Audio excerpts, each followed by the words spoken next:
Yes, good evening, good day, good morning, good night, everyone, and welcome to Real Tennis Podcast. I'm sounding, I'm feeling myself tonight because I got a nice, sexy microphone, and I'm coming through loud and clear and sounding like a hot motherfucker. Tonight is the first. I'm going to introduce myself tonight first. I'm Real. Oh yeah. What's your name? Anyway. Okay, enough of that, okay? Good evening, good night again, everyone. Welcome to Real Tennis Podcast. We're back from our Melbourne Australian Open hangover, and I'm with two of the hostesses with the mostesses, my two lovely co-hosts. Let's have it up for Andreen from Solely Tennis Travel. Hello. And Janina all the way from Foreign, Ohio. How are you doing tonight, Janina? Oh, I'm great. Thank you. Hello. We need to stop with this. Anyway, ladies, just before we go any further, I just want to make it clear. Apparently, Marco on our YouTube channel put a comment. Stop talking over each other. And I'm just like, Marco, We don't do that. We don't do that. Perhaps you're a little too young to remember Crossfire on CNN. When they were doing that, no one said anything, okay? But I'm just saying, we would try for you tonight, Marco. We would try. Okay? We try every night. We try all the time, but sometimes we're so passionate. We're real tennis fans. That's what it is. That's how we do it here, Marco. So, Marco, we're sorry about that, and hope you enjoy our podcast. And thank you for listening. And we will get to the other comments. There were some rather interesting comments from our last podcast, Merriment and Moaning in Melbourne, I think it was called. Sometimes I forget. I'm old people. But anyway, let's get into the debate. So, ladies, so Australian Open was over. It wasn't the results that many had hoped for. But that's how it goes. This is sports. The game is won and lost on the field and not on paper. So we come into expecting, that what we want wouldn't be always happening, There is no God in sport, people. There is no God. Just saying. Don't get it mad. But anyway, tennis continued as always, and we had basically 2 weeks of tennis. The men played for 2 weeks, and the ladies had Fed Cup the first week after Melbourne, and they had a week of full tournament. And before I go, let me just say congratulations to Venus Williams. My girl is lucky in Asia. She's taking over JJ's spot, She likes it there, doesn't she? I'm telling you. She wants Wuhan, Zhuhai, Taiwan. I'm telling you. Venus, let me tell you what. You should advocate for the 5th major should be somewhere in Asia before you retire, okay? You got enough pull for that, and you could win major number 8. So let's rename it the Venus Swing. I like it. Is Venus really only stuck on 7? Man. Yeah, she's stuck on 7. Stuck on that unlucky 7. Let's get her over that hump. US Open. Okay. For a minute, I couldn't figure out the math, and then I was like, oh yes, 5, 2002, 2001, 2005, 7, and 8. I can't believe you know that. This one's a Venus fan for real, okay? No Did doubt. Did you get up and watch the final? No, I did not, because... I'm about to blow up your spot by asking Wait. I'm going to tell you, because I watched the semifinal match with... who did you play? I don't know. I was sleeping. Putin-Seva. I was old. Oh, my God, Venus.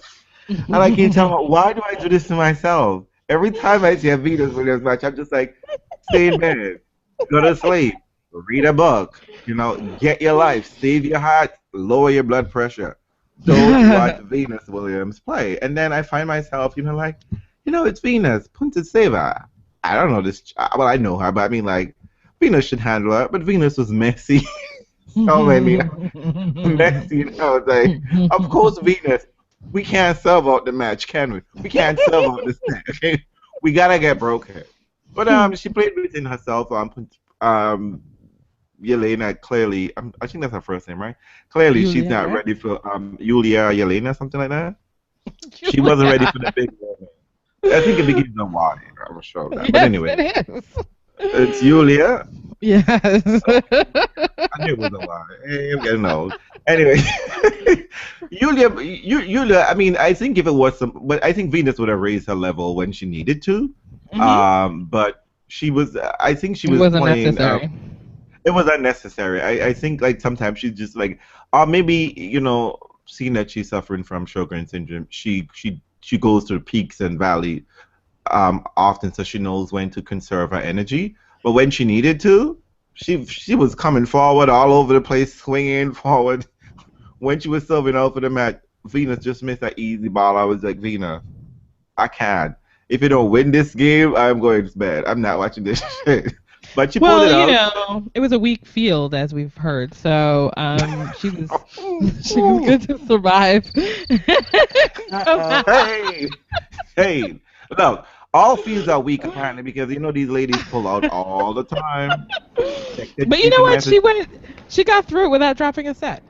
Yes, I mean that's what you want to do. That's what you want to do if you're beating. But I have to admit, I was a little surprised because with her legs strapped up starting in a Fed Cup. Yeah, and also she did it in Fed Cup. I was like, oh dear, that means we're gonna have wounded Venus. And I think she was flying like the very day of Fed Cup ending, and then she was gonna start first round no bye. I was like, oh great, we're gonna have wounded Venus. But no, she took care of business and got through the matches in straight sets, and it's nice. It's nice when that can happen for her. I mean, yes, it wasn't the strongest field, but Venus can lose to anyone. A win is a win. Thank you very much, and some points too.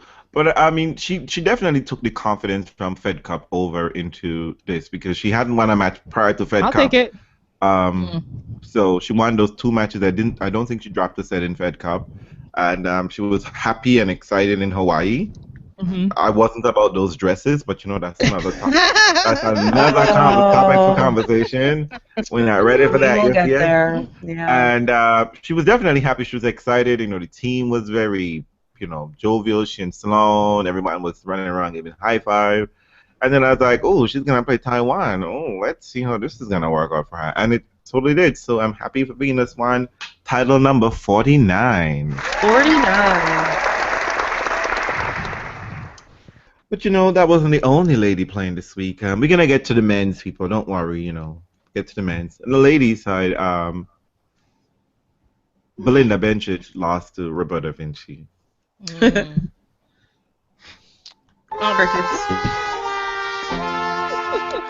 Look, people, this ain't no shade to Roberta Vinci. She's a nice lady, I guess, to some people. I mean, I'm indifferent to her. People? I'm not shading her for her U.S. Open win over Serena. That's not my problem. I am just disappointed in Belinda that you let Roberta Vinci drag you all over that court today in St. Petersburg. I mean, girl, that was not cute. Belinda Vinci, didn't watch it. You need to get in shape. Well, I mean, it was you know what it was? It was weird because I was catching up with that match. Like I didn't watch the original take, but Tennis Channel has been really nice to us, and they've been repeating matches ad nauseum. So they. Well, let's just say I'm okay with it right now because I've been missing it, and so I wake up and Tennis Channel's like, "Hey, let's repeat that match that was just 3 hours ago." Yeah. So let's cut off a trophy ceremony and watch a rerun. I don't think we pay attention to trophy ceremonies unless they're like a slam. So I was watching that match, and you know what I was thinking to myself because I'd been sort of invited to think about the match as being fabulous, and so I watched it. It was 2 sets. And I swear it was like a throwback to like pre-power tennis. Yeah. I mean, the ball. I asked the question: did anyone hit the ball harder than 90 miles an hour? Probably not. It was like Conchita versus. I thought I was watching the match in like a black and white TV. I wanted to switch the channel a little bit, shake it up. I was like, wait a minute. Yeah, I mean, like, going in slow motion. It was so. It was. I mean, I liked it. It was enjoyable, but I really did think to myself, well, if she had someone, if Vinci was facing someone with a strong serve, and who was actually hitting the ball, I don't know. This might actually be really competitive. Yeah, but she had complete control. Complete control of that match. That's what I was about to say. I was about to say that Vinci came out there just like, I got this. This is mine. Like, I haven't won a title in God knows when. Since I think at Nuremberg. I don't know why I'm thinking that's random, but that might be in 2014 she may have won a title. I mean, I'm talking doubles, and I don't think she won a title doubles since she left Irani, Sarah. But I mean, Vinci looked like she was a top 10 player out there, and not, um, Yeah. and And not, I felt like we were in the pre-90s. yeah, Belinda, you need to do better than this. I mean, like, if you're going to be, and I'm happy you're in top 10. You know, congratulations on that bit achievement. Yeah, that was nice. I'm not gonna be one of them to shade you and say, the top 10 and the WTA is very interchangeable, but top 10 is top 10. It's getting a piece of paper, and no one can take that away from you, girl. No one. But they should take away the cheesecake and the chocolate and the milkshake from you, because I'm telling you, girl, you are looking on the other side here. I mean, no tea, no shade. I'm just gonna be real here. This was not the Belinda Bencic I saw in Toronto. This was not Belinda Bencic I saw in Toronto, and not Belinda Bencic who was in New York City. That was not her. This is some doppelganger, and I'm just letting you know, you need to, fitness, girl, fitness. But Martina, handle this. Martina, handle this, okay? Martina, yeah, handle this bit. Anywho. Anyway, I have to say that I'm prepared to say that Vinci. I'm prepared to say that Bencic is trying to bulk up. Maybe that's what's happening. You don't think that's what she's doing, is bulking up? No? I would say yes, if you're not watching her face, and her face tells me she's having seconds at dinner, and thirds and fourths. Okay. All right. So. But you know what? Tino Shea, I mean, again, that might be, maybe they're just experimenting and, maybe trying to bulk up and whatever the case may be. But if to be a bigger hitter, but, because Bencic, she needs to work on the fitness still, though. She needs to move better on court. Because Vinci can't be running you ragged. That was exposed. That was exposed. Yeah, and Maria showed that badly. And I think she has the game, Bencic, a fitter Bencic, has the game to give Maria a tussle, and the best of days. She might not win, but she has the game to give Maria a tussle, and Maria just made her look like, girl, have a seat. You're not ready for me at all. Not ready. But apparently, well, no, none of the weapons that we traditionally talk about for the women, I mean, at least that we have spoken about, were evident. Like, her serve was just simply starting a point. Do you know what I mean? Like, and then once she started the point, Vinci just had her running all over the court.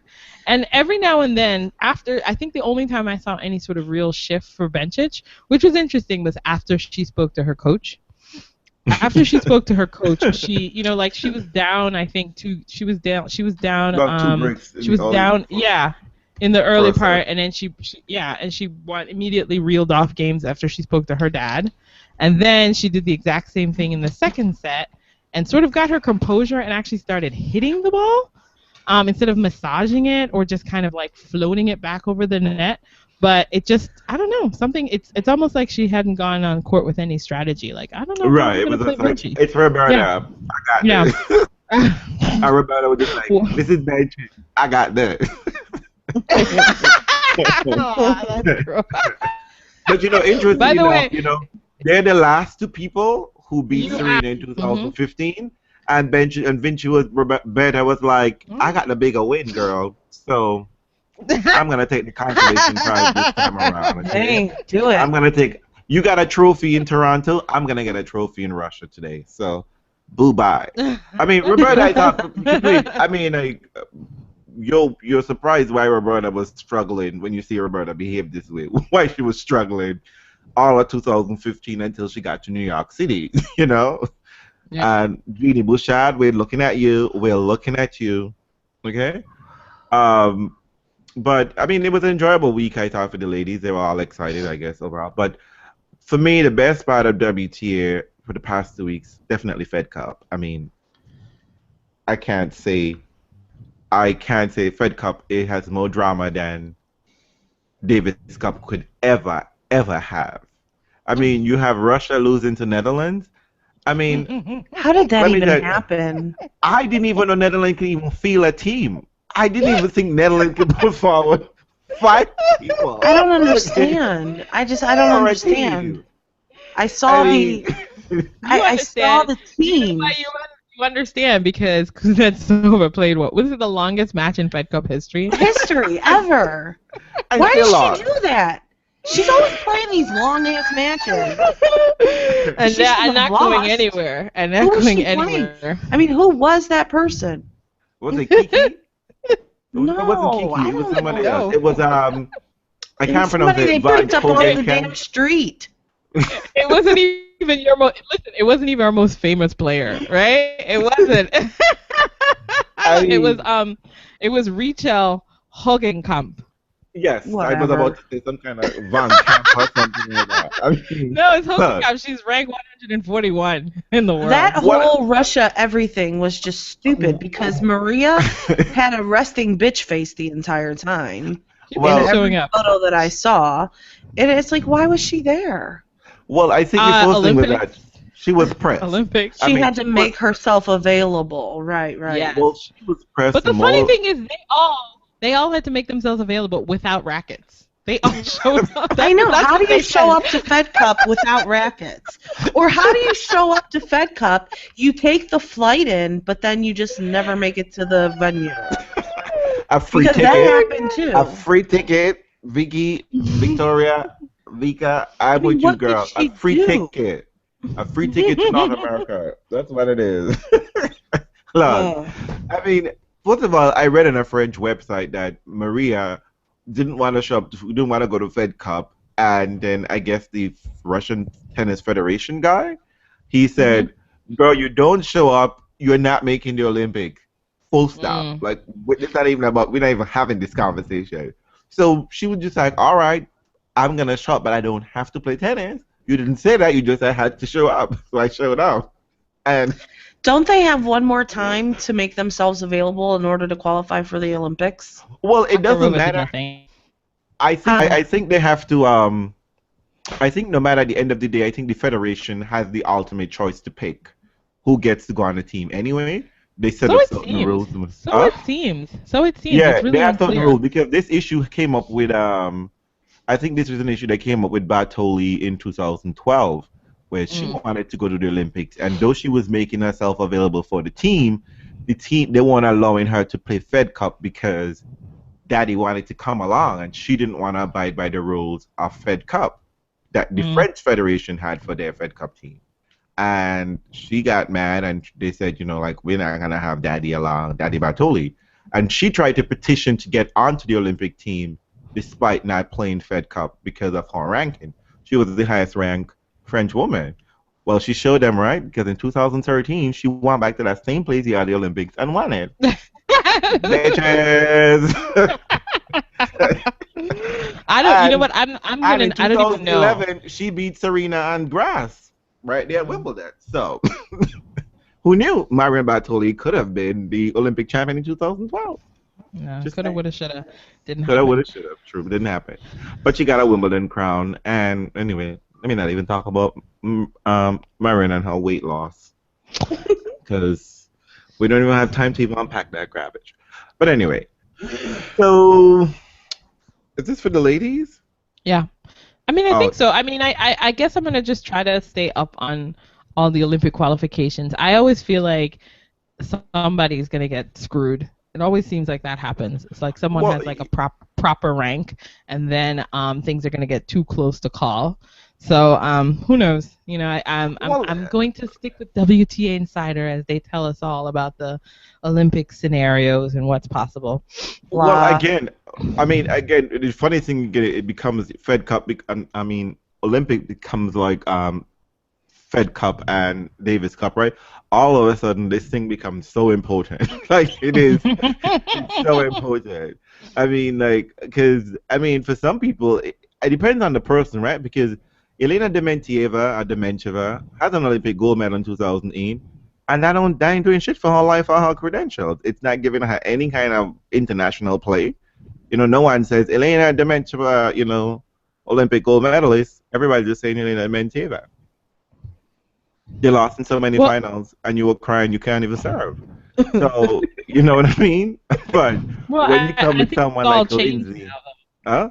I think it's all changed now, though. I think as time has gone on, the value of the Olympics is really raising in estimation for people. I still don't think it matters, but not do I. I'm prepared to be convinced otherwise. But yeah, because to me it's like it's no more than a 250 or like international. You know what I mean? Because it seems to the people you see week in week out. It's a 1 week event. I think it's much more hectic because you have to play so many matches. Like if you're playing doubles, because people are trying to like grab as many goals as they can, you know what I mean? All of a sudden, people who don't play doubles are playing doubles, and that's other things. So they sort of give it this importance. In fact, just to kind of segue into the men, Canada has done this really ridiculous thing that they have basically said Daniel Nestor cannot play on the Canadian team for doubles with Vasek Pospisil because he doesn't have a chance to win a gold medal with Vasek Pospisil. We're going to give that double spot to Milos Raonic. And I'm like, what the fuck? Wow, that's really sad, though, because isn't that... I mean, Milos at least has a chance as a singles player. But but Daniel, he's only a doubles player. Why would you... Oh, that seems really messy. Yeah, they're like, you know, we have to give ourselves something along those lines, you know, best chances at gold. I'm like, does Milos even know how to play doubles? I mean, I don't. Is he even ranked in doubles? No. And why would you? Because I know for a fact that Nestor. I think. I mean, I know for a fact, but I think Vasek and Nestor probably have a better relationship and can get on better because they can actually speak the language of doubles. No tea, no shade, Vasek. You know you're a real singles player. You're cute to be a singles player, but you know what? You're doubles. Doesn't he have more? I think he has more doubles titles than singles. So, I mean, I hope he moves in that direction. He seems perfectly suited to be a wonderful doubles player. And I think that with his good looks, the doubles men can get their shit together and ask for more money. Because to me, if I would play doubles, ain't no fuck I'm playing for like a quarter of the money, which has to then be split in half. I ain't playing for 8 off the singles money. That's some bullshit. Because I'm telling you, come World Tour finals. I did not know that. Come World Tour finals. I did not know that Canada made that decision. Wow. Yeah, they made that decision. At first, I think the initial story was I can stand to be corrected, but I'm almost sure. The initial story was that it was up in the air, and then it was later confirmed. I'm almost sure it's confirmed. And let me just put it like, come and let me just let people who want to say doubles not that exciting. Let me tell y'all something. World Tour finals, all the fucking singles are boring as shit. It's the doubles. It's true. I'm gonna try to be nice and actually make it to the doubles final. You get there and it's like, oh, everything starts at 6. Oh, but the singles starts at 8. Okay, well I'll show up at 7:30. Shame on you. That's I know. You know what? It's only like a. I guess it's so cheap, right? I do. You know what? I do. And you know what's so sad about that? It's only this last couple years. I used to get there in my seat by 5:50.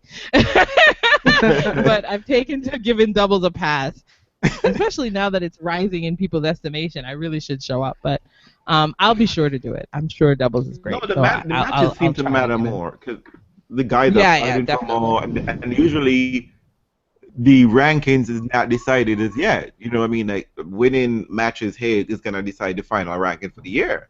The Bryan brothers are not number one. Brothers are so dodgy. Yeah, they're not number one anymore. Without the dodginess, this is the thing. Now that you don't have a dominant champion on the men's doubles side, things are really wide open. Yeah, I mean, you can see the American-Canadian team of Sock and Pospisil move up. Melo and Dodic are playing well too. And I think who's number one now is Tekau and Merger, I think his name is. The Dutch-Romanian team. Yeah. No idea. Who won the Australian Open doubles? Don't know. I'm almost sure it was Jamie Murray. Jamie Murray. Oh my god. Let me give myself partner. Yeah. Who was the partner? Jamie Murray and Suarez, Bruno Suarez, Bruno Bruno Suarez. Suarez. Yes, and Bruno Suarez Bruno won Suarez. doubles and mixed doubles too. Yes, Bruno Suarez was doubles too. Yeah. Yes, Which that's can I right. tell you? Can I tell you like an aside? I'm watching a little bit of the doubles. Not really. I'm like live watching it. I'm live scoring it, you know? And everyone is throwing Bruno Suarez under the bus For in the what? first set. In the first set, they're like, "Why did Jamie end up with this partner? This partner is shit." Blah blah blah blah blah. Next thing you know, Bruno turns it around. It was like everybody's like, "Bruno was such a good choice for him." This is finally the team of the moment. I'm telling you. I felt for Bruno. I was like, Bruno, the whole nation will be giving you the evil. I'm telling you, because to me, the problem was never no tea, no shade. I always think the problem was Jamie and not the partner. Oh, stop. I'm just saying. Jamie That plays really good doubles with his brother. They play good doubles together. the That's two about matches my that own they've won. estimation. Yes, those two matches For are Davis Cup? essential. Yes, that's important. And meanwhile, Murray don't know shit about how people sign up for doubles. Get the fuck out of here with this. I have no time for doubles. You can't make it too complicated. Just showing up and sitting All around right. waiting to sign up is a problem for him. All But right. let's move on to the men's. So Mm. we had some rather interesting finals in the past 2 weeks. I should say rather interesting winners. In fact, only two top-ranked players are players who we traditionally associate with winning Titles? one title. There were 6 men titles, 6 tournaments played last 2 weeks. Gasquet won Montpellier and over another Frenchman, of course. To me, these French tournaments are just like French championships. I don't know why the fuck they They're invite great, other though. people because No, but you know what? They're great. They're so crowded. I mean, the French don't hence care. why in the dead of don't winter. invite. That's what I'm saying. Don't invite other people from other countries. Just put in every single Frenchman who's a professional player and give them They some are points there. and some money and I stop love wasting it. people's time. And yeah, he beats Henri Mathieu, who I thought was kind of retired or in satellite land. But They rolled him up apparently, in there with his son. He roll looked him great. up in there. He beat him in straight sets. But Andrea, I think you can tell us about the more interesting match of the week. Since you Dustin decided Brown. I did. I decided Yes, to watch the that Dustin Brown Brown. people. That Dustin Brown. Oh my God! Which, by the way, I mean, I'm watching the Dustin Brown semis between Dustin Brown and Richard Gasquet, and Dustin Brown is unplayable for a good set and a half. I think the first set was 6-1. And 6-1 and up a break in the second, and of course he proceeds to lose in 3 because that's Dustin Brown. But Dustin Brown was hitting shots. He was hitting returns like he was Novak Djokovic, and he was moving well, and he was serving bombs. Like I don't know who Dustin Brown was that week. Dustin Brown was special that week. So special, by the way, that I'm watching, and the Tennis Channel commentator says out loud, Dustin Brown needs to be taken through a doping test after this. What? What? That happened? Yes, it was not one of our more well-known commentators. Was that said intentionally on air? You know what? I think he said it. To be heard. No, he said it, and then he quickly said, "Oh my God, I guess we can't joke about those things out loud." But it was just because his performance was so peak, and it was after like a particularly blazing return from Dustin Brown. And the commentator was like, "We're gonna have to do a doping test right outside after the match." And I was like, "Oh my God!" But I understand, and I understand why it was said, because Dustin Brown was, it's that moment when that player finally dials in on their game. And I was watching, and he was serving well, moving really well, anticipating everything. Even Gasquet started laughing, kind of like ironically, like, "What am I supposed to do? What am I supposed to do? It's gonna work." But then, of course, Dustin Brown realized that he was about to get to his first final. Because I think this week he made his first quarterfinal or something crazy, first semis, I think. So yeah, he started realizing the moment was happening, and then all the shots that were going in, all the amazing shots that were going in, suddenly started flying just wide. And you could tell that it was happening, and you could feel it happening, and you knew it was going to happen. And it was brutal, and it was painful. Is always a scrub, even when it's trying to be a top player. I didn't even want to say that, but it was just, you know what? It was just, he sort of became very conscious, I think. That, I mean, you know, I'm going to play psychologist and said the moment he became aware of himself playing well and then became cautious and then suddenly started playing very poorly, and then it was over rather quickly, which is strange because Gasquet was having back issues too. It was very clear that Gasquet was sort of compromised, and you know, we talk about this off the podcast a lot, guys. We talk about the fact that our players sometimes don't pay attention to their opponent. Dustin Brown was not paying attention to his opponent. He was in the zone. He was in the zone, and he was in his own head, and he was in his own sort of fear-based head or fear-based space, whatever he was doing, not realizing that Gasquet was having some dodgy back issues, so that if he had held his nerve, he got broken to love after going up a break. You know, so off of I think his own errors, really. Wow. It was one of those things, like, you know. So it was painful to watch. Similarly to the match that I watched today with Monfils. Oh. What happened to him?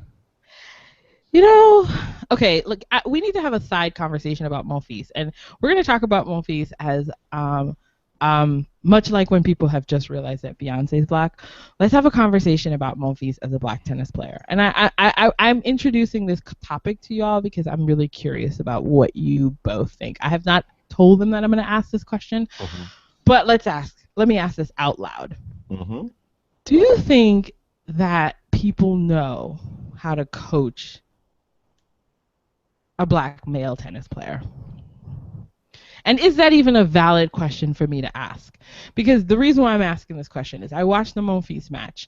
And, you know, the major critique of Monfils is always that he's too much of a showman. He needs to rein it in. He needs to, you know, just like thoughtful aggression or whatever that phrase. Controlled aggression. You know, that's always the phrase for Monfils. Controlled aggression. And there's always this hint that Monfils doesn't really play smart tennis. And I will say, and everyone kept saying this week that Monfils was doing all of those things. All the things that people advised him that he should do, he was doing. Except when it got to the final, he needed to do more than that. In the final, I could tell, too. I'm watching it, and all of his strengths were muted. You know, that powerful forehand, I think he had maybe 4 or 5 forehand winners, if I'm not even mistaken. Like, none of the things that you associate with Monfils was happening in that match. And he won the first set in a tiebreak pretty comfortably. I think it was like 7-1. 7-1. But I knew all along that there might be a reckoning, because whenever any rally went over 4 or 5 shots, Klizan was winning it. And Monfils was only staying alive because of his serve. Klizan couldn't get a read on his serve. And Monfils was finding himself in ridiculous position. He was not bossing the rallies around. Yes. He was just like feeding the ball like a ball machine. Right. And at one point I thought we were playing on clay. He was so far back. And so I thought to myself, You're missing. Hello? She went out there. Answer the question. Well, I mean, what do y'all think?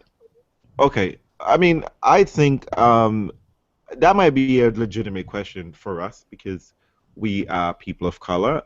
I'd suggest New York Times in particular, any of your writers, I don't care who you are, New York Post or wherever you are, don't pick up this topic in this manner, please. When you're like, please don't. But I want to ask it. I want to ask it because I've been thinking it, and I don't want to. I'm not afraid to ask it. First, before I even look at the issue of race, specifically, yes. I'm gonna say an issue with Monfils. I'm gonna even draw a parallel to with Radwanska. Like when you have a player who have, and I'm gonna say special in the sense of unique or unorthodox style, and they're very, I want to say charismatic on the court. Not necessarily like in charismatic like personality like how Monfils is, but in terms of like they do trick shots, they do all different kind of things. Someone else thinking, oh, this person has the potential to do so many great things. They just need to do yada yada yada yada yada, a long list of things. And they come in and try to impose themselves onto the player and not try to learn, understand who the player is exactly. So when when Martina Navratilova came on to Monday Morning Quarterback, came into the AGA camp, she just basically said, AGA, everything that you've ever done and ever been doing, stop that shit. This is the thing that you need to do. Never looking at Radvance's game and seeing the things that actually worked for her and be like, these things work for you that you do already. Let's keep those. And these are the things that never worked for you. Let's put those aside. Instead of basically coming in and being like, putting a whole brand new regimen. Because Monfils is too old to learn new tennis. He's too old. Like, and I think this is probably what is happening with Monfils, is that someone else keep coming in and trying to tell him what he needs to do and force themselves on top of him, and then he keeps rejecting all of these players.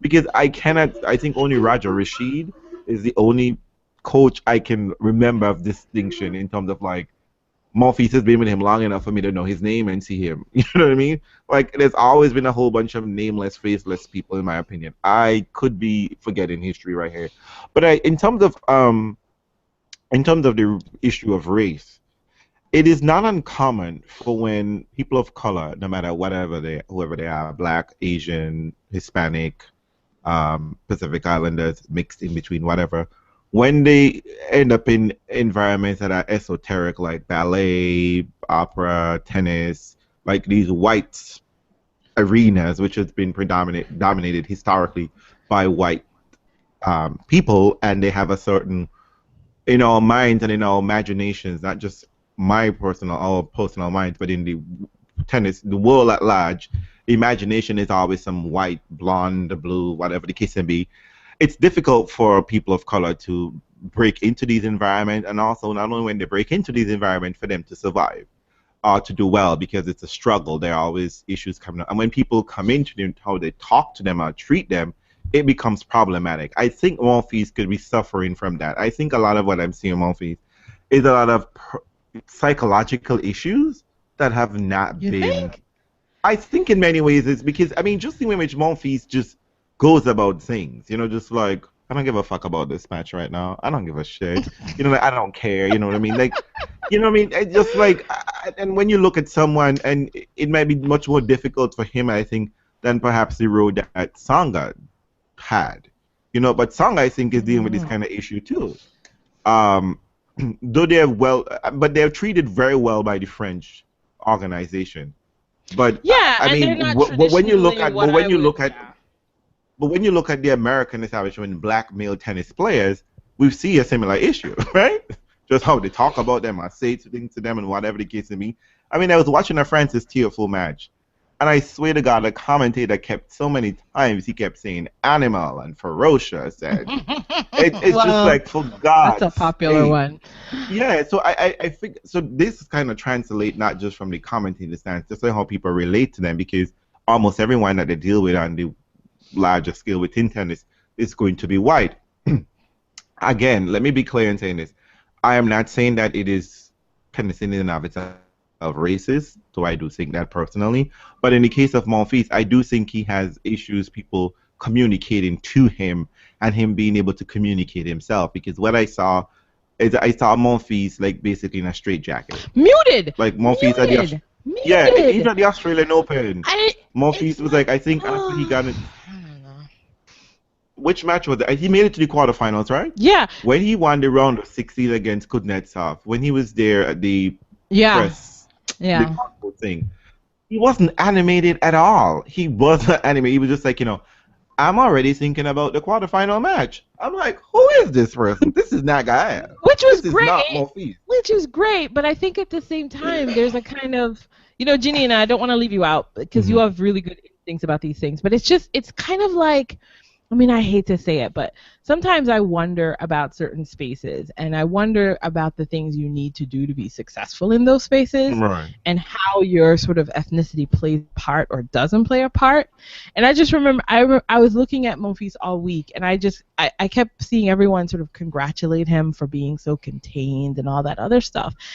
Yet at the same time, I was reminded of something that Federer always talks about, which is he says that sometimes when you're working on your game, it's not a good idea to focus on your weakness, because then what you can sometimes kind of do is sort of mute your entire game.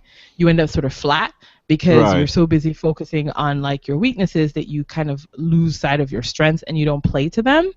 Mm-hmm. Like I really felt like Monfils had been sort of like, I don't want to use caged words, but he was sort of tightened up and sort of didn't like his instincts weren't there. And then I remember a couple years ago when Tsonga, sorry, this is like a sidetrack, but when Tsonga had decided to go coachless, and he talked about how he just wanted to kind of be natural with his tennis and like trust himself more on court and kind of go with his instincts more, and he didn't want to feel like boxed in. And then I remember how he broke in 2008, and there was such a kind of like free-flowing quality to his tennis that he sort of progressively lost. And then I think I look at Monfils and I feel like they've been stifled in some way. Yeah. In a way that like Serena and Venus never allowed themselves to be. Right. And I don't know. It could just be a completely wacky. I think right. That's what I think I think they're a perfect foil to that competition, because I think they have always I think Richard Williams explained to them, and they always speak about, they knew exactly what the tour was going to be like. They knew they knew the negativity was going to be there. They knew all of that. And I think some Monfils and Tsonga in many ways represent a sort of like they seem sort of sheltered. And Monfils in 2014, when he was coachless, he played a brilliant match against Federer. And he said the same thing that Tsonga mentioned, like, I wanted to trust myself, like being coachless, I just don't want someone else to tell me I know how to play tennis, I need to focus on myself. I know these things I need to do. So I think perhaps this is one of those issues that come up again here. Like, you feel like someone else is saying something onto you, and then you can't, they're putting you in a box. And, thing. But anyway. What do you think, Janina? Sorry, I just, it's been on my mind. Fine. I don't know that it's necessarily a race issue. Mm-hmm. It's probably more of whatever you were doing wasn't working, so let's try something else, and maybe they're trying too much. Because he's obviously a talented athlete, but it did seem like his flamboyancy got in the way sometimes, and people were more excited to see that than his tennis. And, we talked about it during the Australian Open, that it was kind of nice to see him focused. But maybe it's gone a little bit too far, because he really shouldn't have lost that final today. Right. He's the better player. He's the one who should have won, and he just kind of had a breakdown. I got a breadstick. But you know what? The thing though, but you know what? I knew in a weird way, and I feel like the theme of the weekend, to be honest, was, especially on the men's side, whomever went for broke were the champs. I mean, whoever took the risk. Cleason was willing to take the risk on his forehand side. Like, his backhand, according to Justin Gimbelthal, is a mess, although it didn't break down in the match. But I could just tell that at certain points in time that Cleason was going to be ready to rip that match away from Monfils. And I just kept waiting for him to do it. It was all patient. On his terms. He was patient, and he was frustrated because he couldn't get a read on the serve in the first set. But look what happened. As soon as he was able to break Monfils, it was over. Right. It was over. He just ran with it. And I was like, but at the same time, even in the point, he was the more adventurous player. He was the one going for his shot. He was the one stepping in the court. He had more forehand winners. The pace on his forehand, I think at one point they showed that the pace on his forehand was like 144 and Monfils was 114. I was like, what are you, so I was like, okay, maybe this is just baby steps. Baby steps. This is breaking Monfils down to a certain point to here, and maybe in a couple months' time he will have figured out how to put it all together. But I really felt like he was muted. So I wasn't even frustrated the way I'm normally frustrated by Monfils. it was just a really sort of strange thing to watch. I mean, I agree. To me, when I saw Monfils ended the first set, I was looking at Cleveland. I think I was talking to Janina, and I was like, I think I said, Cleveland, like you don't give a fuck right about now. You know, like you just, I don't care. After he lost that first set. Because I think in his mind, he was just like, look, I was able to get to a tiebreaker. Monfils didn't break me.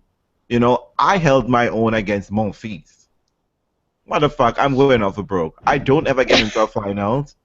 This is This is 500 points. Right. There is no Rafa. This isn't Djokovic. This isn't Federer across the net. This is not even Berdych. You know, this is Monfils. And typically, the times tell me, the history says, Monfils would let up. He would give a breakdown. Yeah. And he didn't even, but Monfils didn't even need to do that. It's just, I think, Cleveland just had to think, it can happen. And I just need to take my chance. And he did. And Monfils just collapsed in a big way. Monfils had 7 break point chances and took only 1. So that's, and then Cleveland had 16 and he took 5. That's crazy. Do you know what I mean? So you see what I mean? Like, if you look at just the break point opportunities, Cleveland was giving himself more opportunities, right? He was just giving, and I was just, but anyway, I mean, it was on my mind, and I thought, what better place to raise the question? I think Janina might very well be right. Maybe it's not even the sort of race thing, but there's a part of me that sort of just felt like it's a little bit of this kind of let's rein in the wildness a little bit, to the point where it's been reined in so much that it is no longer there. Yeah, I think it just has gone too far. Let me qualify our discussion by saying, by no means am I saying, and I don't think Andrine is saying as well, but Andrine, you can say differently, that by no means am I saying Monfils' career is what it is because of racism. No, I am not at all. I'm saying that he's held back because of race. No, I'm just simply saying that we wonder about how he inhibits this space, like how he functions within this space of a sport which is predominantly white. And historically we use it that way. Right. That's what we were asking. How, you know, and do you feel like a complete human being and person and able to express yourself freely within that environment? Because we have this situation, and this happens at work, right? Normal work day when you're not playing tennis. But anyway, moving on. But meanwhile, I would have to say this again. I have to give Reels Tennis fans, our podcast, a round of applause. Why? Because I love when we congratulate ourselves. Yes, we'd like to pat ourselves on the back because we called it yet again. Dominic Thiem was our king Vulture, and he grabbed that motherfucking Argentinian. Yes, he did. Title, 250 points. I'm telling you. Look, and he looked damn good doing it. I put out a tweet and fearless. He played great. Tennis. He knows great tennis. He saw an opportunity and he snatched that shit up and ran. It was great. It was great to watch. You know what was best? The best part of that had nothing to do with the tennis. It was the simple fact that everybody expected someone else to win, and we got a new winner. That's refreshing. No, because this is what's supposed to happen. You're supposed to see people break through and win. And you know what? Good on you for taking out the reigning champion, the one who was supposed to win, and backing it up with a title. That's what's supposed to happen with the younger people coming up. This is what progression looks like. But you know what? Hold on. Wait a minute. Sorry. I don't think. Am I right? Because I think last year, this is where Divadal trouble started, right? Because he lost to Fonini in Argentina. No, in Rio. I think it's not the same with Fonini because no. I think this is where because it wasn't what's the name Nadal won this title last year. Yeah. He's the defending champ. Yeah, so it's Rio. It's the next tournament. I think it is. Okay. No, but you know what? When Nadal loses to Fonini, it's odd, but that's his peer. Right. This is a young up and comer who people have been waiting for, and at some point, they got to have their moment, and he had it, and he took it, and he got the title. I mean, this is what is supposed to happen. Like it or not, yeah. I mean, like it or not, Federer and Nadal, they are on the downswing. This is what it looks like when the younger players come up and they take it. This is what it's supposed to look like. Yeah, it sucks if you're a Rafa fan and you thought that he had this title in the bag. Most of us did think that, but it was nice and it was refreshing to see a young up-and-comer tear through that draw like nobody's business. Well, you know what's interesting is that people are putting like a little bit of an asterisk on this match because Rafa was sick. Now, legitimately, Rafa was supposedly sick in the Lorenzi match, which he won in straight sets. So, and I don't know how sick Rafa was. Okay. He wasn't sick enough to not play, and that's all that matters. And he wasn't sick enough to not play for 3 hours practically. Rafa that Nadal, was a long match. You still have to take the match from Rafa, even if he's sick. Rafa is not going out on court if he doesn't believe that he can win. He's not going to do it. Champions, they're not going to do it. Why would he do that? I have a question. I mean, for the Divadal fan out there, as I'm asking you, speaking to you directly. Hello? I'm going to say to the Nadal fans directly. I won't say Divadal talking to you. But anyway, I want to know. I mean, like, you people, let me talk to you people. But, sometimes people on Twitter confuse me. I get rather confused. Because I don't understand how on one hand you're going to say he's sick, he's not playing well, and you expect him to win. Look. Because in the past, it didn't matter whether he was sick or not. People have to be realistic. If my player is dying and hacking up their lungs, I have to know losing is well within the realm of possibility. It is the likeliest outcome. Yeah. And if my player don't win because he is sick, I'm going to say, oh well, he gave it the old freshman effort. He get E for effort, but he didn't get the title. I can't be mad and get insane all kind of crazy shit when he don't. Look, to me, I mean, I've heard this narrative so many times with Divadal. As a matter of fact, sorry, Nadal, I'm going to be one of those people. You're having such a hard time with that. I need to go get some of Nadal's blood to really see what is this DNA construct. I am not drug testing, people. I'm not drug testing. I am being 100 here because I'm telling you, Nadal has been able to recover from so many fucking crazy injuries the unconventional way. Okay? Like, usually when Nadal is sick, it never goes through the same normal, natural route that ordinary people go through. That appendicitis situation. I mean, seriously? And I mean, like, he's coming in here, he's so sick, but he's playing for 3 hours? I mean, come on. So people... relax. Well, he probably had a headache.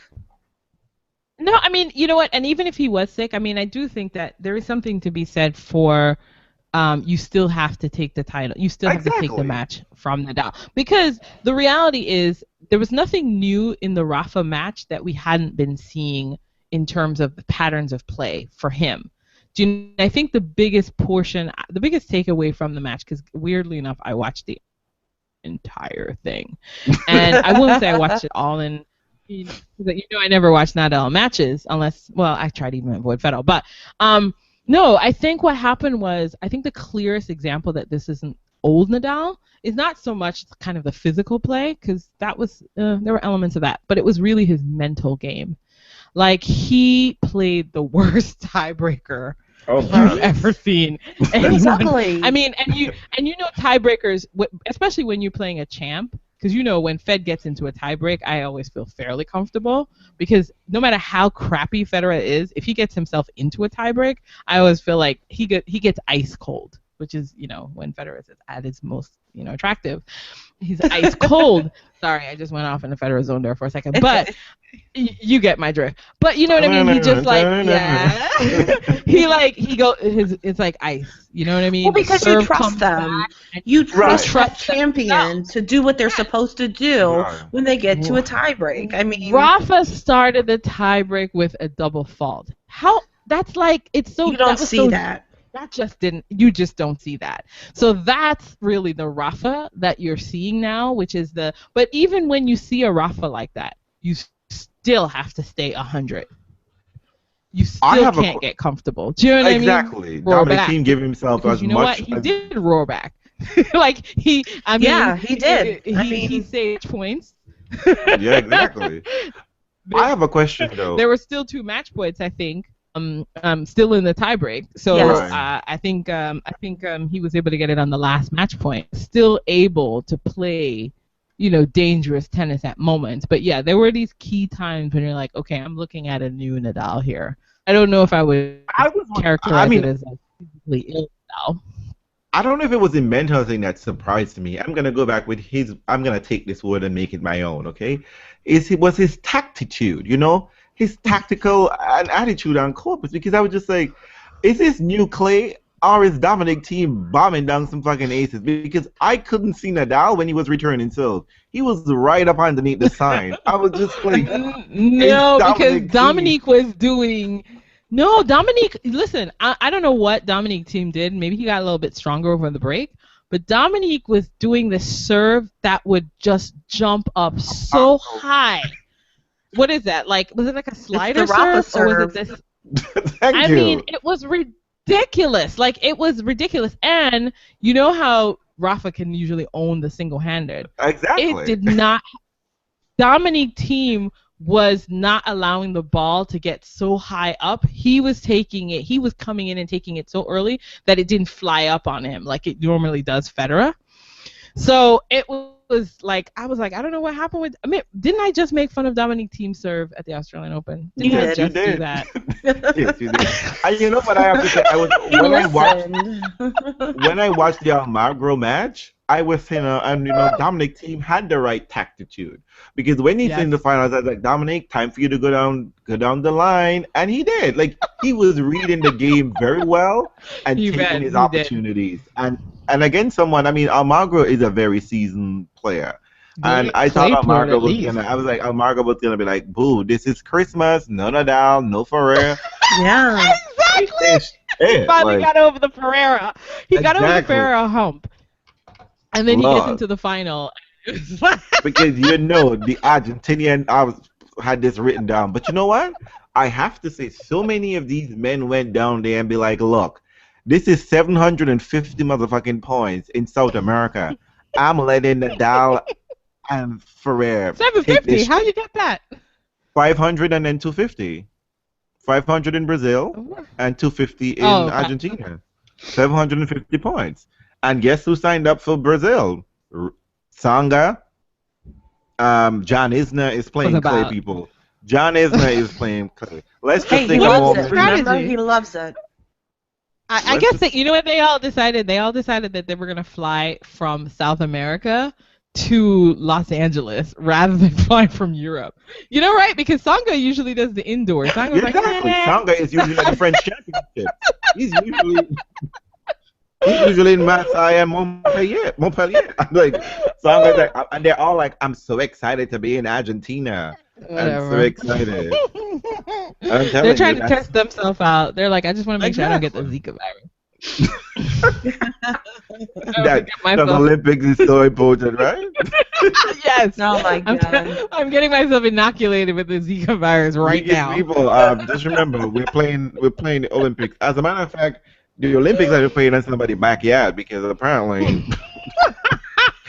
they ended that contract. All those countries are coming together, and this is gonna happen. It's gonna happen, damn it! It's gonna happen. It's gonna happen. I read somewhere they're like, okay, Chiffy, can we come over to your house just in case this party? Fingers crossed. Fingers crossed. If they want, they can send it back to London. I'm okay with going over there. Go ahead, Janina. Let's talk about Taylor Fritz. Ooh. Yeah. I am liking him. I mean, he's a little too young for me, and we can't go to the club or anything like that. But I'm just saying. Okay. My bad. Did I say that out loud? You kind of did. Oh, okay. My bad. Oh my God. I did. But he's legal though. He's legal. He's 18. He's legal. All right. So yeah, you can. Take him to Canada? I don't know. What do you think? We can have a pop. I enjoyed him so much. I so enjoyed him. That was so much fun. He has everything. He really does. Yeah. He has a He's got good looks. He's got the looks. Well, he's got the composure. Yep. I mean, he was so composed throughout every match. And then at the end, he was like, yeah, bring it. And that was nice, you know. Like, go ahead, show a little spunk, you know. Be a little cocky. But he saved it until he won, and I liked that. I like that, too. I mean, honestly, did you really think he was going to beat Nishikori, you know? I did. No. Look. Hold up right But here. he had moments. No, but the thing is, this is K. He can't be trusted. But it's Memphis. It's Memphis, though. Yeah, he likes it there. If this was happening in Delray Beach, I'd be like, Fritz, you got a shot. Right? But it's Memphis, apparently. Something about love this Nishikori guitar. in Memphis, no doubt. Yeah, but I mean, even though he lost, he was up in both sets. Yeah, he was. Well, wait, was he up? No, he wasn't up in the second. He wasn't up in the second. Okay, he was up in the first, but you know, he had moments. He had moments in the second, and I mean, I was just really, really. It made me excited for American men's tennis. Yes. And I was like, I just hope that he does not get so incredibly hyped up by the fucking media that he can't handle it and he just cracks.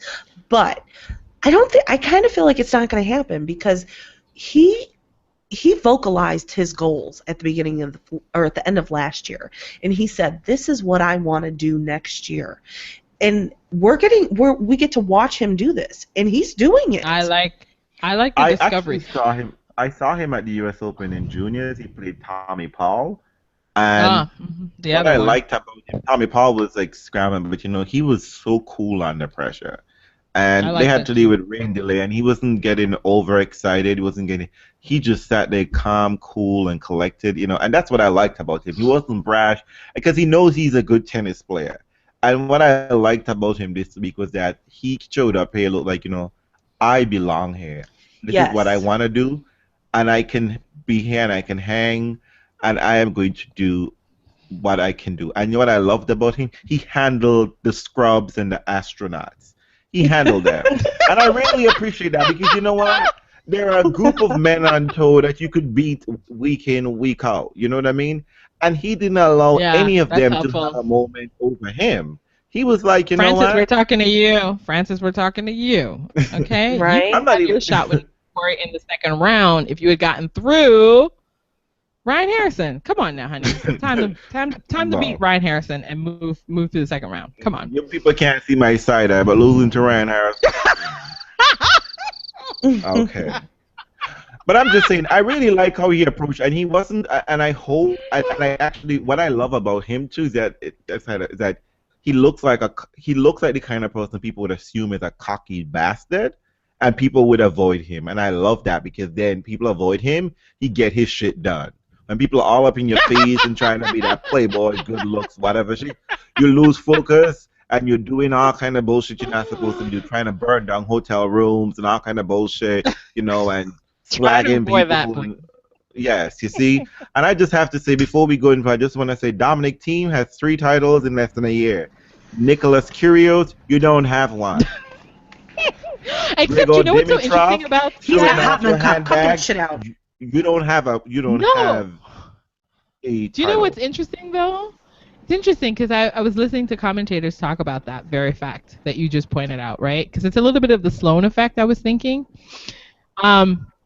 Everyone's pointing out that they love Dominic Thiem. They think he's a hard worker, blah blah blah. I really think they think of Dominic Thiem like they think about David Ferrer, which is kind of weird, but that's how it seems like they think about him, which is really respect his mentality, but they expect him to have just like a particular level, like a space where he won't be able to go.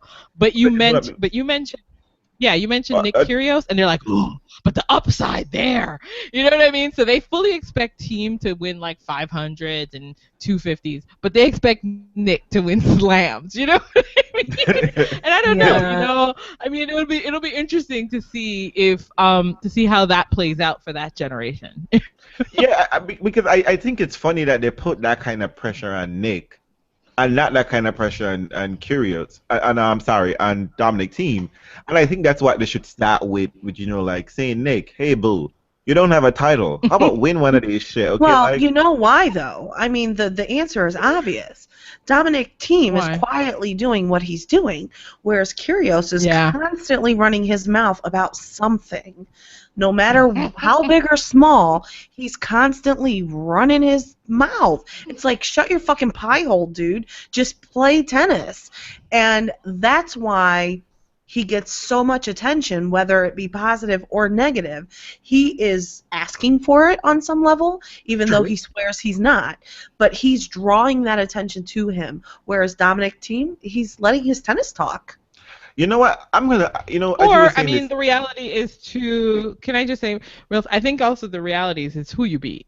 You know, it's kind of like what. I mean, that's why I said it was a Sloane thing. It's like Sloane beat Serena, so that bumps her up in people's mind, and it's the same thing with Kyrgios. Kyrgios has beaten the two big names. Dominic Thiem hasn't really done that. I mean, so except now.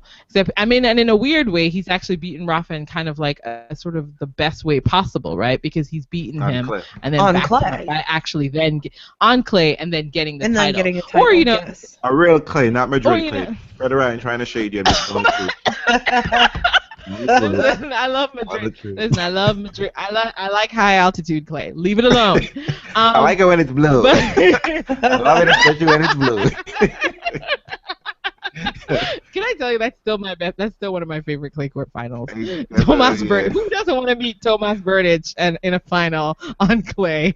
My favorite part of the final was when Federer said that ball was double balls. You notice the backspin on that? Oh my god! I was just like, Federer, tell him. He's so smart, isn't he?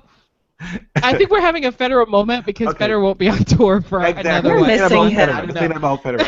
But I have to say that to me, I like to think of like some of these men and women on tour, like, you know, like the theater world, like actresses, you know, they're not interested in playing the local or regional theater. They don't want to blow. They only want to be on Broadway. If it ain't Broadway, it's nothing. And this is what happened to Vika last year. If I'm not on the big stage, I don't want it. I'm not showing up at any internationals or any like wannabe premiere events. You know, and the problem is that when they show up, that they think they're so ready, but the problem is that everybody else is ready. Everybody else want that money too, and they're gonna be like, "That's some titles too." You know, so Dominic Thiem, I think he went around in Europe. I think in that clay court season just before the French or like after the French. I think he won a couple. I think he almost won 3 tournaments in a row. So he had shown that he knows that he's capable of producing good tennis and solidly beat players, you know, like around him, below him. Exactly. So, you know, a lot of these Goffin, I'm talking to you. You're in the top 20. I don't see you winning titles. You know, so like Kevin Anderson. I'm telling you, I want to weed out that top 20 because some of your people. Well, you don't get to weed them out. It's going to get weeded this year. It might get weeded out this year. I'm excited. You know, lots of people have injuries. Hold up, ladies, one at a time. We don't want to get Mark upset. I like the way this year is starting. I do. Me too. Yeah, I do too. I mean, if you avoid everyone in the top 3 and just focus on the rest, it's actually quite interesting. Have you noticed that? It is. Like if you avoid Novak and Rafa, Novak and Andy, and even Fed at this moment, since whatever he's sidelined, the rest of the tour is kind of shaping up in some interesting ways. People are sort of coming up. Yep. You know, other people are sort of. Yeah, it'll be nice. But, you know, we'll see, because this is February, right? February is when traditionally, as Reels likes to say, the scrubs come out to play. Exactly. We have to see what the landscape looks like when the big boys and girls come back to the tour. But I have to say that when I saw Thiem beating Divadal, I'm going back to say Divadal, I put out a tweet saying, like, what is the tennis world coming to if Divadal can have Vulture at 250 and Clay? I mean, seriously, he had all the time in the world to prepare. He left day one in Melbourne, okay? I don't know what he was busy doing. People, tell me. Yeah. Like, But yeah, you know lots of what? time. You know what? No, you know what it is though? I mean, this is the reality. And somebody said to me, why are you, a Federer fan, providing such comfort to Rafa fans? And let me just say, we've been here. This is the turn. No, we've all been here. We've been listen, Rafa's 30, Federer's 34. We know this moment. Yeah. And the men's tour is like that. They will put you on a peak and then they will believe you are impossible. Sign of blood, they come like vultures, like Jaws, all right? So you tell me everybody's sitting there. Agassi lost to Benjamin people. His last match in the US. But what I'm saying is that's what it is. It's like blood in the water now for Rafa, and that's how it was for Fed after he lost after what 2012 maybe it was whatever. He has seasons where it's blood in the water. Yeah. And then he comes back and he seems unbeatable and he's the best thing ever, and then blood in the water again. It's blood in the water for Rafa. So believe me, the people in Rio, they're already imagining themselves lifting that trophy.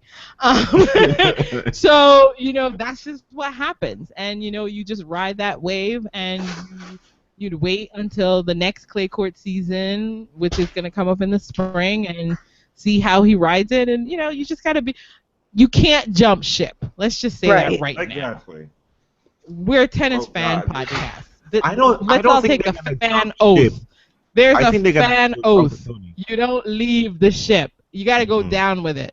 Okay. Some bandwagons you don't get off of, like Kei Nishikori's bandwagon, Petra Kvitova's bandwagon. You can jump off. Actually, don't even buy.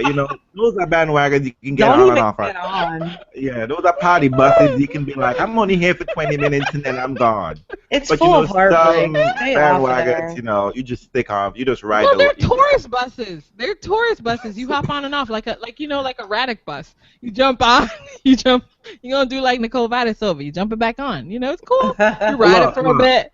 And then you talk about off. that because I have a theory on that Nicole Vadisova situation. I have a theory. Okay, wait. I know. Oh my God. Are we done with? I wasn't even gonna get that vulgar, Janina. I don't know what you're talking about.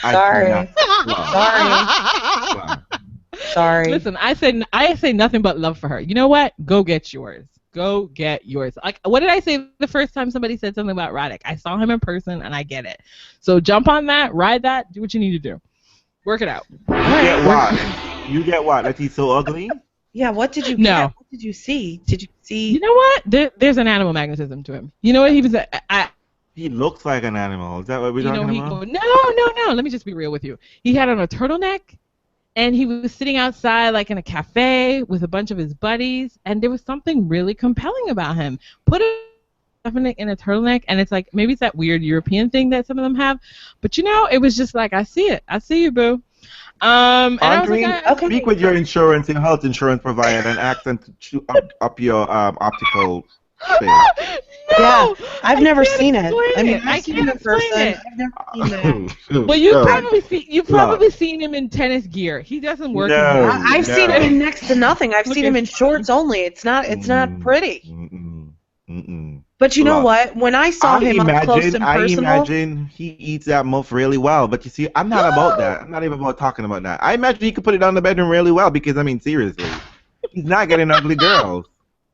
No, I mean, like it takes something to get a young woman to be parading as a mistress publicly when everybody know who the wife is. It takes something. So if Kvitova was willing to do all of that, yeah, I mean, like she knew that what she was getting and it was worth going through that drama to all of that. It wasn't until the money was right when IMG kind of like, boo, no. We need Slim Petra.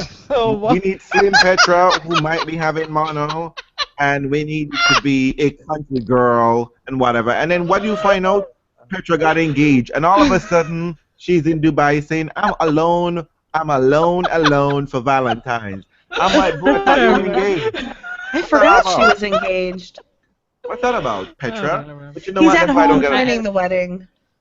I don't really pay attention. I mean, to with the Nicole Vidal situation, I just think, times are hard, this economic situation, and that comeback really isn't coming. So Oh you know my what? God. Stephanie got that doubles money. I mean, every once in a while he had a decent singles check, and she was just like, you know what? And maybe for him, maybe divorce was too expensive because because clearly he's the breadwinner. He got the money, and she could take all his money in the alimony section. Listen, So I said do he what was you gotta You're do. like, What you horrible. you gonna know do? what? You know what? Maybe I need to go back home. You know, Nicole, Nikki, girl, I am so sorry for this public embarrassment. You You're know. cut off. Stop him! Stop him! You are cut off. We are moving Okay, on. that was your segue. That's it. All Okay. right. Okay. That's it. All So right. Anyway, but meanwhile, let me just say before we go into anything else, let me just say congratulations to Victor Estrella Burgers for beating Bellucci, taking Yes. that title. You know, when you smell blood in the water for a scrub and you take it, you satellite astronaut, you take it. And also congratulations to Roberta satellite Bautista astronaut. Agut. You're really trying to become Yes. Spanish number one, Yes. apparently. I think you're on a mission, okay? And I give you all congratulations for that. I'm beating. RBA is in the race. He's in the race Exactly. to WTF, and I got tickets already. So let me tell you something, RBA. If you mess up, And he's an unconventional Spanish player. He ran out of gas, I think, in where was he playing? Montpellier? Was he in Montpellier this week? He lost recently in Rotterdam. I think he lost in Rotterdam, yes. And no, Montpellier was the week before. And congratulations to Ken Ishikori again for, your fourth Memphis title. Was that your only title last year? Okay. Stop. I'm gonna need you to do better, okay? I'm gonna need you to do better. No Tino shade. I mean, you're bringing tourism to Tennessee, and they need it, but I'm just saying, win title someplace else, okay? Indian Wells should be yours, okay? Just saying. Congrats. Anyway, ladies, anything else you want to talk about today? news. Independent review Tennis of news. integrity in tennis. Ay, taboo. All right, let's keep up with that. I feel like we're gonna have that ongoing segment, right? Because that's gonna Yeah. take 12 months. They said. At least. So we'll always have a minimum. little check-in. I mean, I just want to say, am I wrong in thinking when you say tennis integrity, I see that as an oxymoron? It just doesn't, I don't know. Am No, I it doesn't wrong in work. thinking? No. It doesn't work. Tennis and integrity should not be in the same tennis unless there's not in between there somewhere. Tennis does not have integrity. I'm just going to put it that way. But, Well, prove me okay, wrong, so Teresa. Prove me yeah. wrong. Where it all left off was there was going to be this independent-ish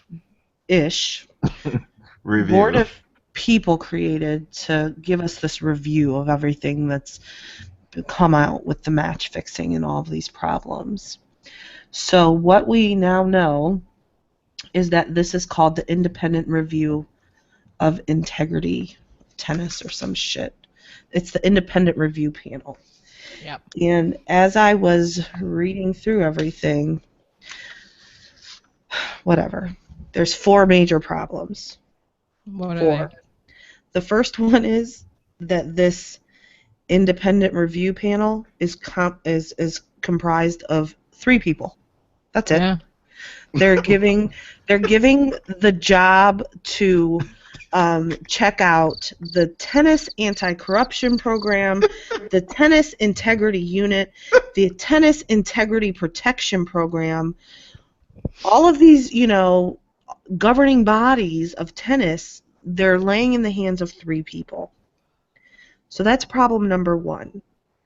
And let us not forget that it's supposed to be an independent review, but it's all headed by this Adam Lewis, who, if we forgot, has ties to the ITF, the Grand Slam Committee, the LTA, IMG, Octagon, Nike, and the Tennis Integrity Unit, as well as Richard Gasquet and Mariana Puerta.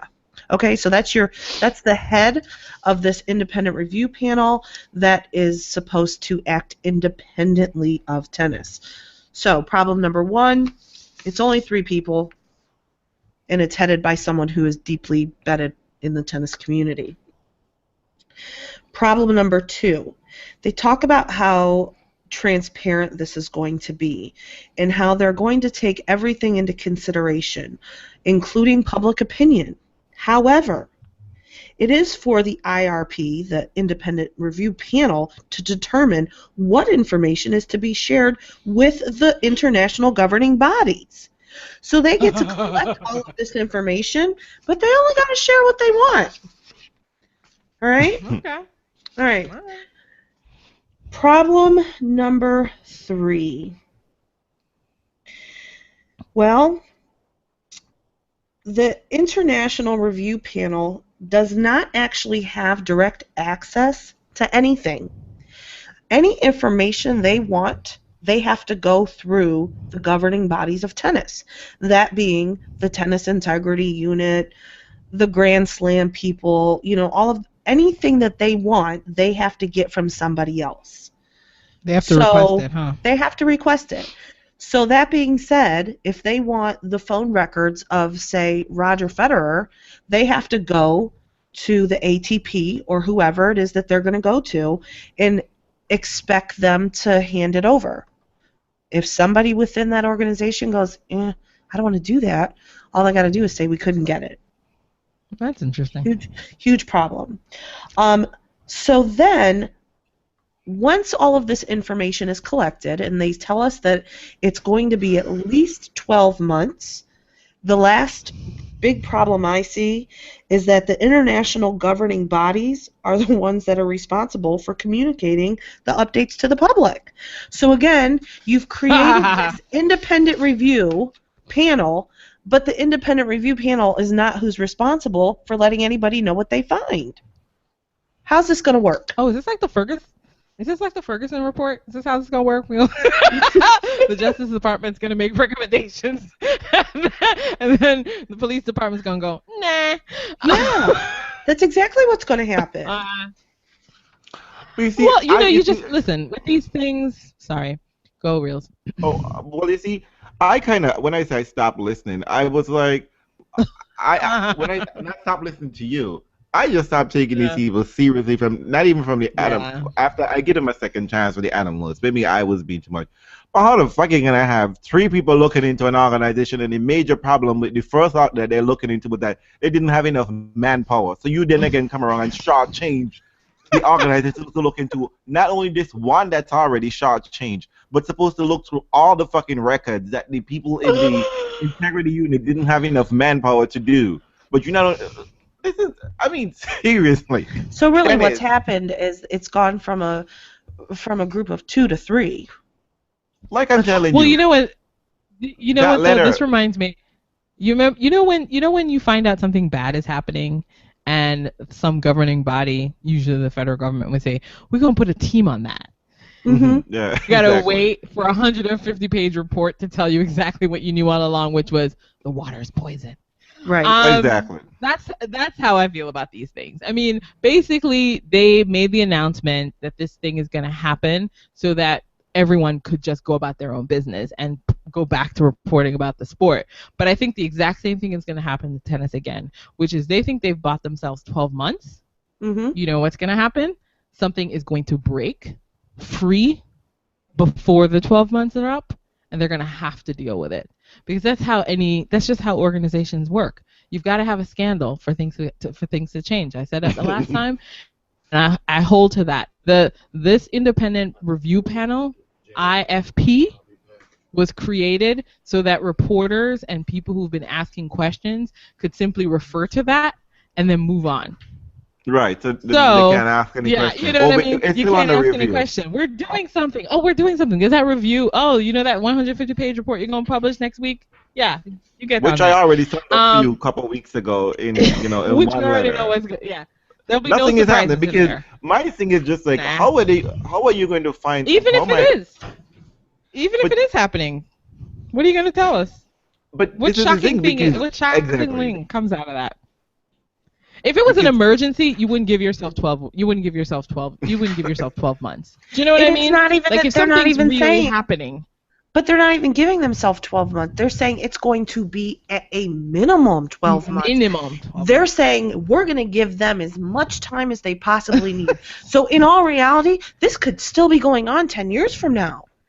But they're just saying, don't expect to hear anything for at least 12 months. Tell you what it is. luck. Tell you what it Good is. luck. What they're trying to do is the people who they know are cheating. They're trying to get them I hope out they're of gonna tennis. retire beforehand. Oh, it's already too late. You know, like what they did with that guy. They're going to give them silent bans.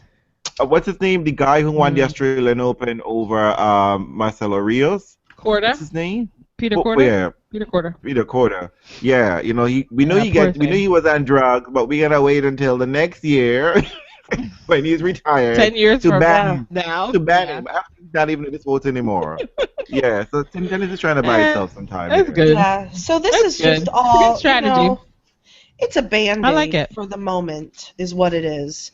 It's a huge fucking band-aid for the moment. It's a let us tell you that we're doing something while we actually do nothing, because we're not giving anybody any real power. We're naming some people as the head of a panel, but they can't actually do anything, because anything that they want to do, they got to come through me.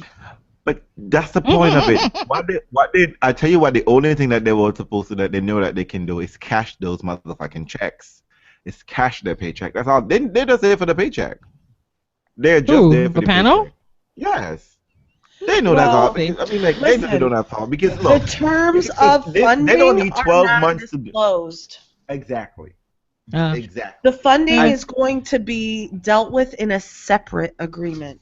That's all they say about the funding. Because my thing was that what you were supposed to do is that if you're responding, if the reason for this panel, this new independent-ish panel, was being created in light of the newspaper article by Heidi Blake and BuzzFeed and the others, then they said they handed over you some data. How about you look through that data? Okay, first of all, you clear up that article and say everything that they said in this share, it's not true, or these things are true, etc., right? That's the first place you need to go. You don't need to go back and look into every single thing. You do that after the fact. You understand what I'm saying? And then you could, after looking through that information and then saying, okay, our panel did everything that they could do and they were right, then you can come out and say we looked into all of these issues and there is nothing. For me, you're going on a witch hunt looking for something that might not even be there when you're already told what you're supposed to look for. You know what I mean? You were told exactly what you were supposed to look for. Yeah, I mean, I think it would have been nice to actually just respond to the claims that were made in that piece and then move forward. That's a very valid way to do it. But the other thing that I think the other news item that came out was was sort of, I guess the Guardian is on this, right? They basically reported, I think maybe was it last week, that 2 tennis umpires were silently banned, which I have to say that can't hear you, Andre. You're very silent. I can't hear you. I have to say it's confirmation that a silent ban can happen, because there was always the idea, I guess, amongst fans. You know, we have conspiracy theories. There's so many conspiracies. One of these days we're going to have a podcast about tennis conspiracies, because I think they're so fun. But you know, the silent ban was always a conspiracy, right? The notion that someone is silently suspended and so basically they've gone on vacation and you don't notice it, and then they come back and it's like, oh, I'm sorry, where were you? I bucked my toe and I had to really take a year off. Really, a whole year? Right. So that's exactly what happened. 2 tennis umpires were given silent bans for supposedly logging in to, I believe, a betting account, and that was responsible for tennis bets. And basically, I guess they were charged with courtsiding, which is essentially, I guess, pausing before they entered the scores on that little IBM machine, and then allowing whatever syndicate they were associated with to place bets. Which, God, that's an unanticipated issue, isn't it? This whole notion that you could do that. It's something I hadn't even thought about. But and not only that's apparently what they were found guilty of. Not only were banned they for 12 months. Not only were they found, I don't know if we want to say found guilty of, but it wasn't just the fact that they were delaying inputting scores. There was accusations that they were actually texting the syndicate people, saying this is going on. Hurry up, basically, get your bets in. This is what should happen, but I haven't put it in the system yet. So go for it. That the weird, which now makes me wonder about those weird like lag time when you're watching online tennis. Live scores. But anyway, yeah. Hey, it's all starting to make sense. Everybody's fucking in on it. So, but then I think the sort of weird and the kind of oddest piece of the silent ban though was that one tennis umpire who was banned actually showed up at several tournaments during the period of his silent. And was able to officiate. And was able to officiate. Acted as a line person like, at the U.S. Open. Acted at and was at Doha, the Doha final between Rafa Nadal and Novak Djokovic. Two of the premier stars of the game had a banned official at that event working. Let's just think on that. Yeah, chew on that, folks. Nobody's talking about this. Why is this okay? Why isn't this in the forefront of tennis? How is that possible? How come you don't have a ding, ding, ding when that person checks in? Ding! You know, because let me tell you something. When I was at my university and I ran out of meal points at the dining hall, and I went in and I slid my ID. They put you on blast. You ain't getting no food. You know what? Y'all need to have today. They need to have Kason running that joint. Kason, you're not on the list. You're not on the list. I don't understand. I do not understand it. Like, I do not. They need a better red carpet. They need a better red carpet at these places. Because we need to understand what a silent ban is, because apparently it is so silent. He didn't even hear about it. He didn't even know he's not supposed to show up at work. Right? They forgot to tell him. How does that work? Like, what's the logistics? What are the logistics of that? Who sends the letter? Ban him? They probably just banned him from using his cell phone. That's what it is. You can't use his cell phone. You can't talk to these people no more. Show up at work. Like, really? You have a 12-month ban, and yet you showed up at the U.S. Open. The 12-month ban, apparently, for this umpire is a Croatian umpire. According to the ITF, the Croatian ITF was notified. The local federation was notified this umpire. So maybe they couldn't find the umpire. They couldn't send him a letter. Maybe couldn't find him on the phone. So he was banned in October 2015 and August 2015, and he showed up and worked the U.S. Open in 2015, a senior event in Croatia and Doha. I mean, who's flying to Doha when you're banned? How do you pay for your tickets? How does that work out? How do you get in the hotel? I mean, like, these are the kinds of weird things. I don't know. Wait. What I want to find out is that if officials are just volunteer to shop. Oh, I'm here today. I'm ready to work. They're not. I thought they have a list of people, but like, these are the people we're gonna have work in this event.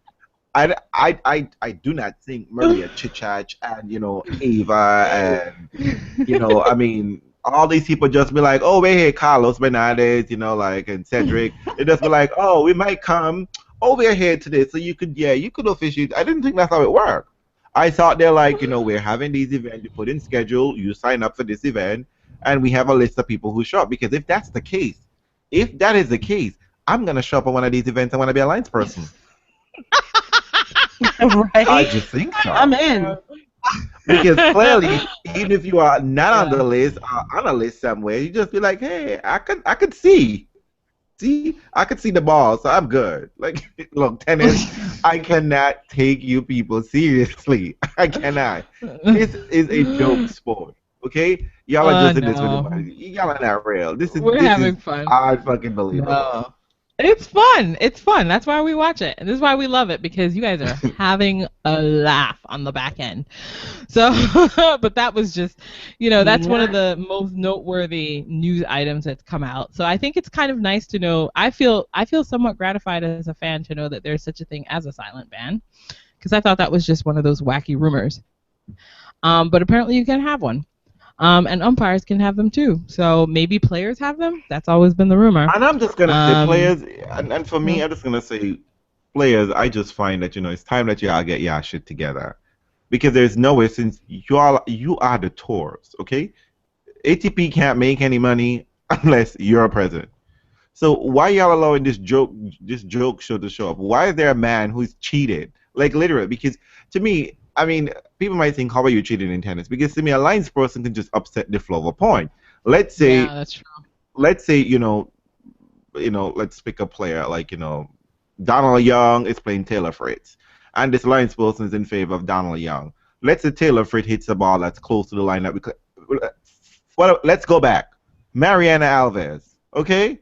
Mariana Alves, okay? How the fuck was that happening? Look how she upset the flow of the game. Like, literally, it was several points. I mean, none of these came on like break point or anything like that, but it just upset the flow of the game. It upset the flow of the entire match. It breaks someone's concentration, and it's really disheartening for a player to know that you were winning in a point. Then the lines person, in fact, it happened quite recently today. I'm sorry, not today, earlier this week with Wozniacki versus Cibulkova. So Cibulkova hit a shot that was thought to be out, but the call came late anyway, and Wozniacki had already hit the ball into the net. It hit the ball over the net. The ball was in play. Then the umpire says to Wozniacki she lost the point. And Wozniacki was like, no, I didn't. We replayed the point. The ball was in, and I hit. But in fact, the odd thing was that she didn't even really tell the umpire that she had played the ball. So she was just like, this should be a replay. And again, tennis has all the capability, money, and technology to have camera review. That we shouldn't have a review and just a lines call. But of course they didn't.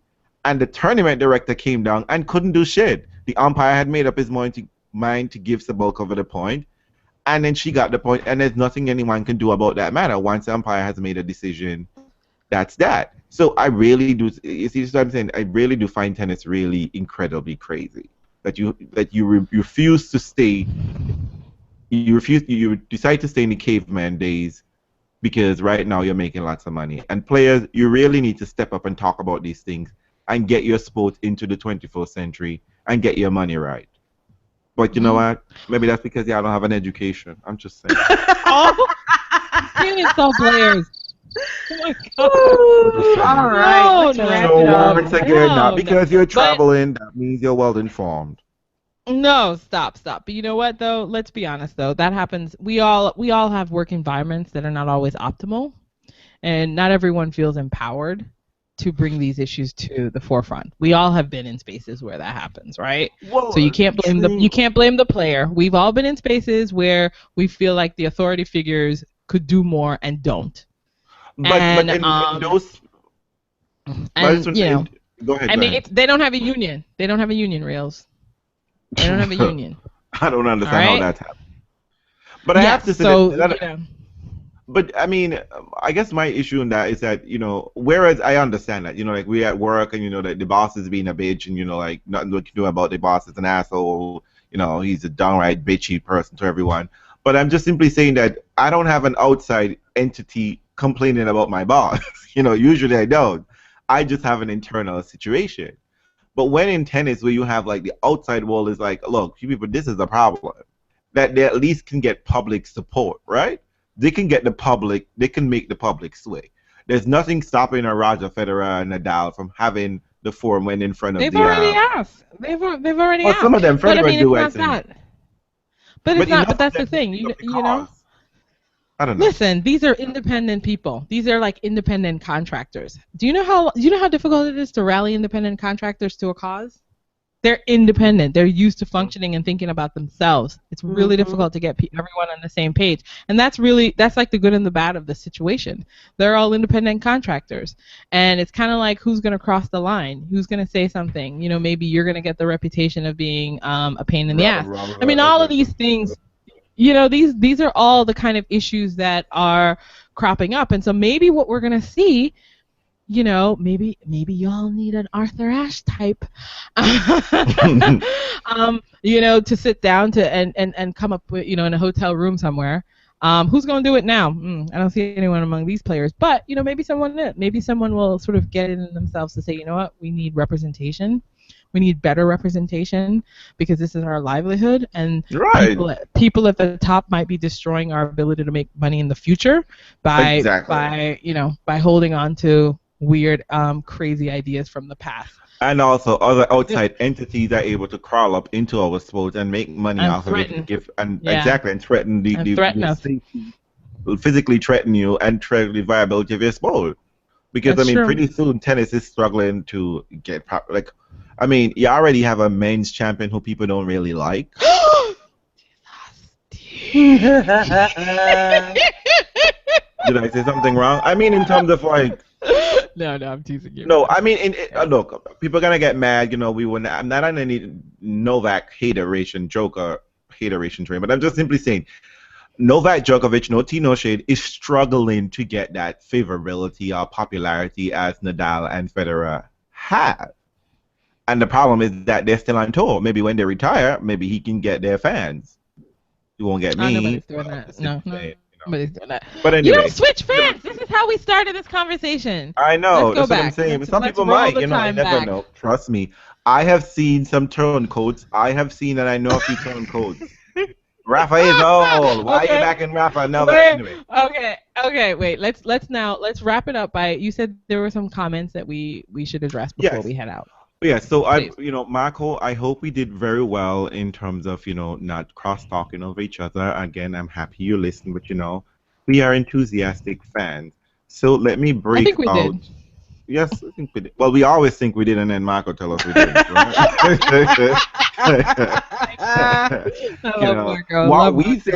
What we think is happening may not be what they're hearing what's happening. But we had a rather extended comment from usually a lot of the comment Hadril Stars wrote a long dissertation, and I like long dissertation to show that you're listening.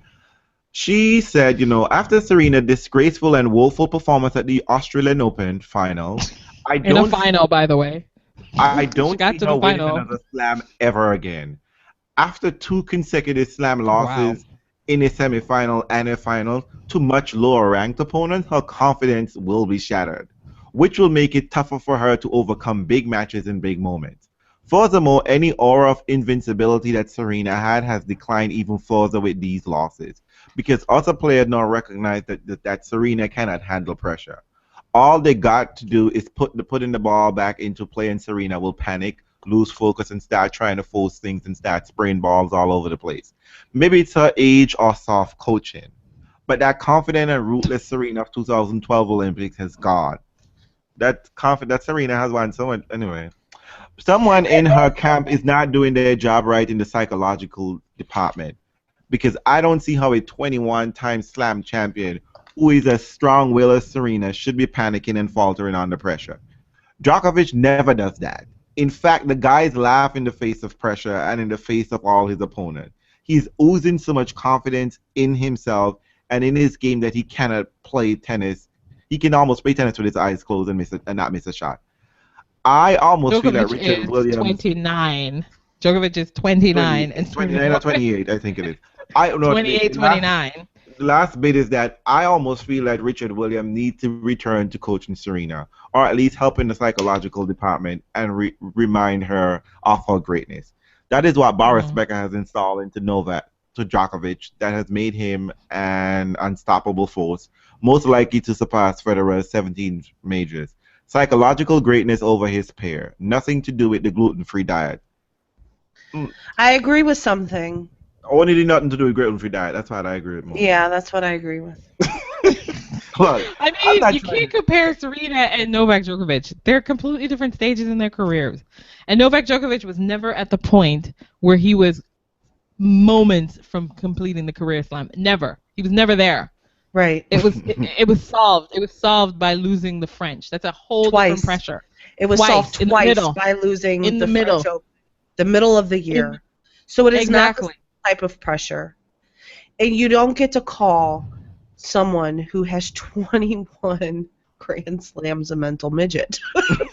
I think so too. We don't do that. Racism. We did address this on some level last time, but I am totally okay to repeat my opinion on this. And I still believe it now. I really think that this loss at the Australian Open is going to take pressure away from Serena, and she's going to storm through the rest of the year, given that she is healthy.